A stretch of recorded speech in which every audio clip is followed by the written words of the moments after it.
It's time for our daily business chat with Richard Southern. And Richard, it's something that I've noticed. I know a lot of people have noticed the number of empty shelves at Canadian grocery stores, and that continues to grow. Sure does, Erica. Something we've been keeping a close eye on the last little while. There's a few reasons for those empty shelves you're noticing at your local grocer. Obviously, a big one is the fact that a lot of the staff is away sick or they're quarantining. We heard from some grocery industries who say that for many stores, like 30% or more of the staff are away right now, and that's a number that continues to rise. The other big factor, though, that's starting, we think, to play a big role here is this new rule put in place by the federal government that says truckers coming across the border from the United States have to be vaccinated in order to enter Canada. They have to quarantine if they're not. That's not really an option for the truckers. So the Prime Minister and his Health Minister were both asked about this issue today. Here's what they had to say. We will continue to make sure that we are getting what we need in Canada while, as always, putting the safety and health of Canadians as our top priority. The only way to go through this crisis is to lead to universal vaccination, and that, as I said, is not only the right health policy, but also the right economic policy.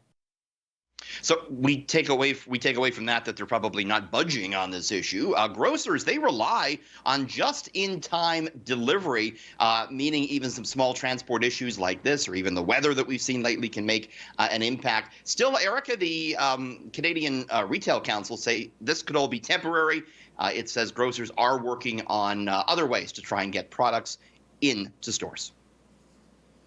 All right, and shoppers are experiencing kind of a double whammy of sorts. The items that are on store shelves are costing us a lot more. They sure are, and we got the latest sort of snapshot on that today with December inflation coming out from Stats Canada. Inflation at the hottest it's been in 30 years, was up 4.8% year on year in December.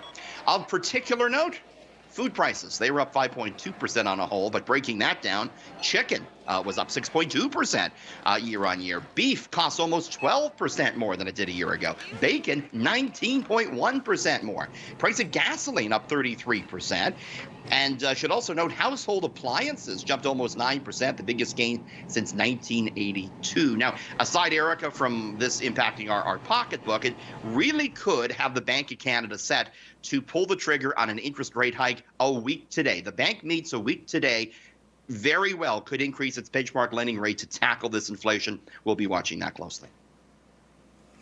Finally, and another thing we're following closely, we first brought you this story yesterday about safety concerns over 5G network access at airports, I should say. Yeah, FISA had a great story about this yesterday. It's quite something. A lot of international airlines are canceling flights to the United States because they're worried about the new 5G wireless cell phone waves in the States, potentially impacting some of the components on the airplane, specifically the radio altimeter, which can tell pilots how high they are off the ground when they're coming in to land. But we learned today that Canadian airlines are not canceling any flights to the United States for this reason. And Transport Canada actually has recommendations out already for pilots who use these altimeters to avoid certain spots in the United States. But what's more, this type of 5G is not, we understand, being installed in Canada. They're using a different frequency here. So bottom line, Canadian Airlines not so worried about this 5G business, Erica.